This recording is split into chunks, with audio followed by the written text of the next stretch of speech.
how to change the theme in the Codex desktop application. So hey guys, welcome to this tutorial. In this tutorial, I'll guide you how you can change the theme, especially the dark mode and the light mode in your Codex desktop application. So the first thing that you will need to do is simply launch your Codex desktop application.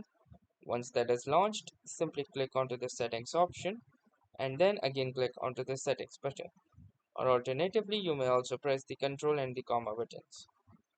Then once you're inside the settings, click onto this appearance tab, and within the appearance tab, you can see the theme option, and from here you can use the light theme, dark theme, or also match your system theme.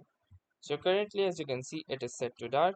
If I want to convert it to light, I'm going to simply click onto this light option, or alternatively, if you want it to match your system settings, you can keep it to system. So that was all for this tutorial. Thanks for watching and have a nice day.